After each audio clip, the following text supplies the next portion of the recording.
Give the screen, I suppose, to Dipak for some summary comments, and then to Lisbeth to conclude.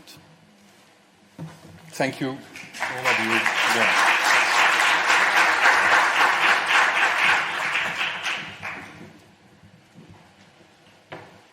So I'm not sure. Can you hear me? Can you see me?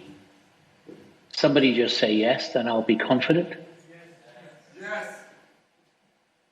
Thank you. Well, good afternoon, all of you, and I'm really sorry not to be with you in Baveno. I was so looking forward to coming, but I have to have an operation tomorrow morning, and I couldn't join you. I've had a wonderful day. It's been a rich, action-packed day, highlighting the importance of making good use of MS data and, of course, AI. This is a sort of personal summing up, so I'm going to speak for about 4 or 5 minutes just to reassure Lisbeth. I won't let you run.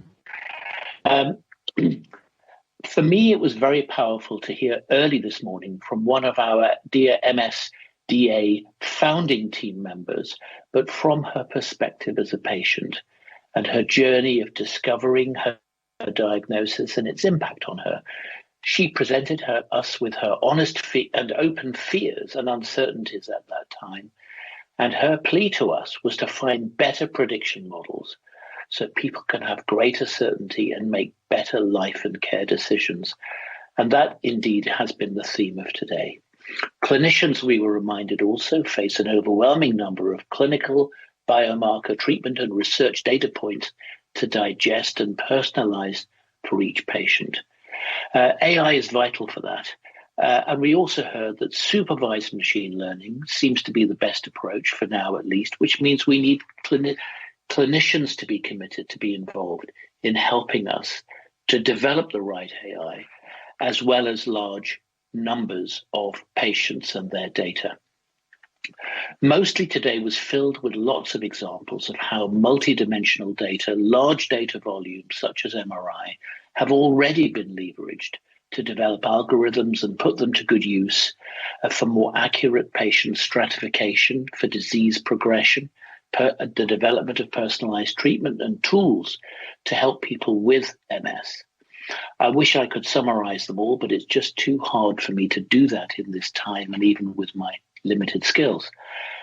We also learned about the important contribution of real-world data to big MS data studies, such as exemplified by the Odyssey ecosystem with already 400 million patient records worldwide. And we heard from a number of IMI projects that have developed tools, platforms that are building up disease-specific data networks to accelerate research in their domains. I don't think it was mentioned today, unless Lisbeth did it before I tuned in, that the MSDA is itself encouraging a federated analysis approach and helping to speed up the scale of MS data research. I felt that the importance of data collected by patients was emphasized all through the day, of high importance emphasized a lot, globally standardized and interoperable health outcomes alongside disease and functional monitoring data, but also that patients must have feedback on the value of their data, even if it cannot be personalized feedback because their data has been used anonymously, but they need to remain committed to provide it.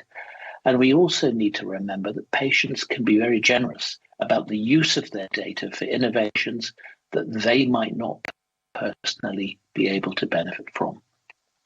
In both the morning and the afternoon, the issues of trustworthy AI were examined by several speakers.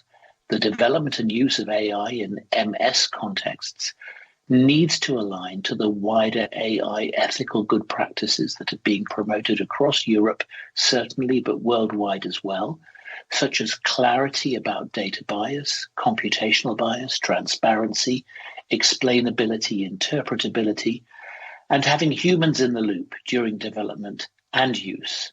The reliability of AI development and the importance of validation evidence was also stressed many times, and these are important to give confidence to patients and clinicians.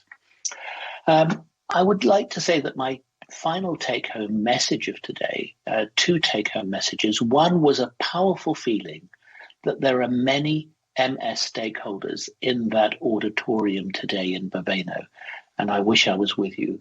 Quite a few of you have MS, I could sense. And what was powerful was that you're keen to work together and that you recognize the value of each other and of collaborating to solve the problems that lie ahead. I also sensed an impatience, perhaps a sense of urgency to make progress, because the future opportunities from MS data and AI are within our grasp. I think you didn't vote for 1 year, but certainly I think within a couple of years. It's an exciting future, but only if we work together.